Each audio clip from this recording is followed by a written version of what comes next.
Alright, what's up guys? My name is Zach, and today I am driving a 2013 Mazda CX-5. Up front is a 2.0 liter inline 4, and down below is a 6-speed automatic transmission. Now I am super excited to be driving this here CX-5 for two main reasons. First of all, I love Mazdas. Mazda's my favorite company, and it's always good to be behind the wheel of one. But the second reason, the more important reason, is the fact that as of recently, this here Mazda CX-5 has crossed over 200,000 miles. So we're going to be talking about that today. What has broken, what has gone wrong in those 200,000 miles to figure out if these cars actually have good longevity. But before we get on with the rest of the video, if you are looking to help out the channel, there are a couple links in the description below from our awesome sponsors. One of which is Cash for Cars if you're looking to sell your used car.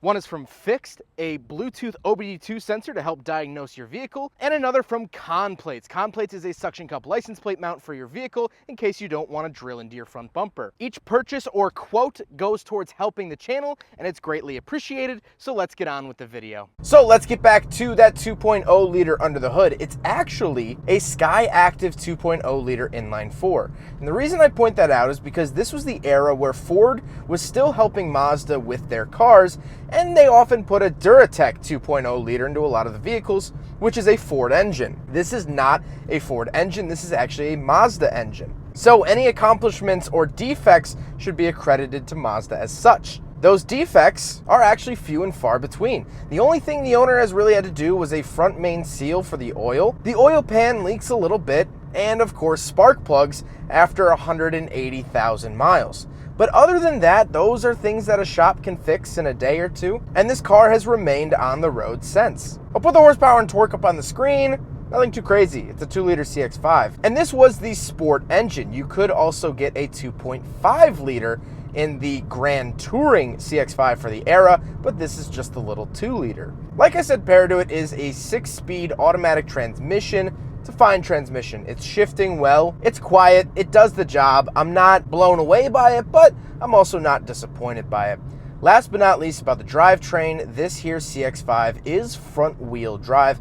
However, other CX-5s you could find from this year also came with all-wheel drive, so if that's something you'd like to seek out, you definitely can. So with that out of the way, let's talk about the interior. Well, in front of me, I have three main gauges. On the left is my tachometer with what gear I'm in. Then I have my speedometer in the center, and I have a little screen on the right. This screen can be customized, which I am showing here, and this is a predecessor to what we get in modern Mazdas. My personal Mazda 3 has something like this, and so this is sort of the grandparent of the system we have now, and I like it. It gives you enough information, it gives you some things I'd want to know, but not too much. On the steering wheel, on the left, I have my skip track volume info for that gauge screen we just talked about, voice commands and phone options, and on the right, we have my cruise control options. I think the left side of the steering wheel is a little cluttered.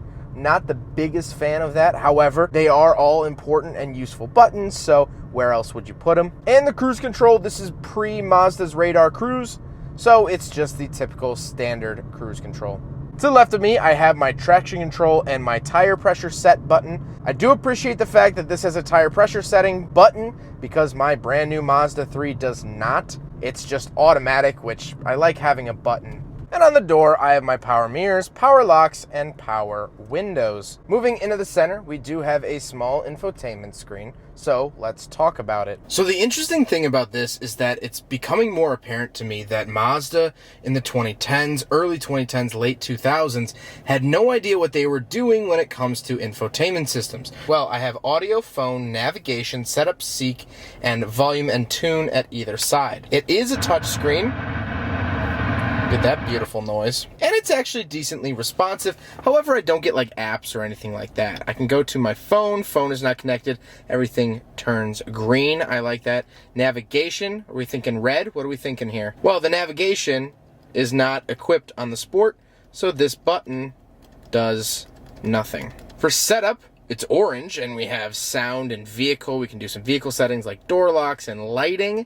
things like that kind of interesting. Again, pretty responsive touchscreen. It's just that this looks like the background or menu screen for a PlayStation 2. It doesn't look very Mazda, and like I said, it wasn't very standardized across their vehicles. I do have a CD player up top, which is nice. And interestingly enough, because this is a 2013, before backup cameras were legally required in 2018, this does not have a backup camera. Down below the infotainment screen, we do have a hazard switch as well as 2 climate control vents, and then we have a clock, passenger airbag, and the climate controls themselves. Climate controls are pretty basic. I don't get dual zone or anything of the sort. However, they are big chunky buttons, and for climate controls, I like having that.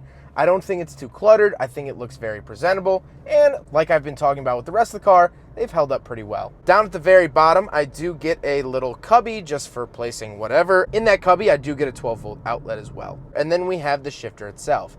Now, unfortunately, part of the shift boot is missing. Seems to have happened over the 200,000 miles of life. But I think other than that, when the shifter is stock, here's some stock footage of the shifter from a different CX-5. I think it looks nice. I think it looks presentable. And like I said, the 6-speed is enjoyable, and it has a plus-minus feature if that's something you'd like to seek out. Then I do have cup holders, so we will do a big friggin' bottle test. And the CX-5 from 2013 actually passes. Now this is interesting because I also did a 2015 CX-9 recently and it passed as well. So Ford era Mazdas seem to pass the big friggin' bottle test when modern ones, 2021 Mazdas, don't.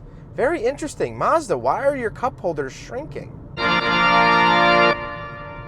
Then I get a little armrest, and now we'll talk about the seats. The seats originally, because this is the sport trim level, were tan cloth. However, the owner actually had the dealership refit it with the leather seats, basically just the seat skin, in order to give it a little bit more of a premium feel and a little bit more comfort, which I'm pleasantly enjoying. I think the seats work well. I don't really have any complaints about them.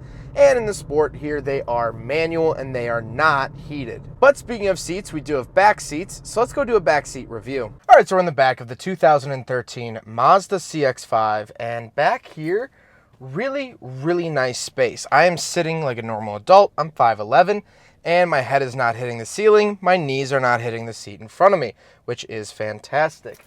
I don't get a center console back here in the Sport. I don't really get any amenities back here pretty much at all. And like the front seats, these were refinished in the leather as well. So not too much to report back here. However, it is a lot of good space. So if you're between this or a same generation Mazda 3, this is going to have more rear seat room. But now let's take a quick look at the trunk and then we'll talk about the looks. All right, so we're on the back of the Mazda CX-5, one button here. And look at all of that space. Now, the seats can fold down as well, but plenty of space back here. If you want to pick this up, you do have a spare tire, which is very nice. And overall, really, really great space back here. I would say on par with the modern generation CX-5 as well. Really, really fantastic. And this surprises me. I always feel like this here CX-5 is smaller than other CX-5s, but that's not the case. Now we gotta talk about the looks, and I do love the look of the CX-5. I think it's an attractive SUV in this generation. The new one I think looks better, but I do like the look of this overall. I think they're cute. I think they're smaller, or at least appear smaller than the modern gen. However, I think it's really well proportioned, and I think the white is a nice clean look. But now let's talk about my final thoughts here on the Mazda CX-5, and mainly the fact that it has 200,000 miles on it. Well, simply put, this car is inspiring. I have a Mazda of my own. I've owned 5 different Mazdas. And the hope that my Skyactiv inline 4 will make it as long as this one is very, very encouraging and exciting to me. 200,000 miles without any real major issue. It's on its original transmission, original engine. It's on its original axles and diff. The brakes have been swapped out for better brakes because here in South Carolina, there's a lot of mountain driving, but they didn't need to be replaced. The headlights have been replaced with LEDs, but overall, this thing has existed and done its job around the equator 8 times. 200,000 miles. And that's something that not a whole lot of cars can say. Not a whole lot of brands can boast about going 200,000 miles, especially this day and age. There's the saying that cars aren't built like they used to be, and although that saying's been around since cars were built that way. This just goes to show that modern cars are still being built efficiently and being built with longevity in mind, with reliability in mind. This car has never left James stranded over the course of its 200,000 mile life. And that is exciting to me, and that is awesome. No major concerns in 200,000 miles. I'll take it.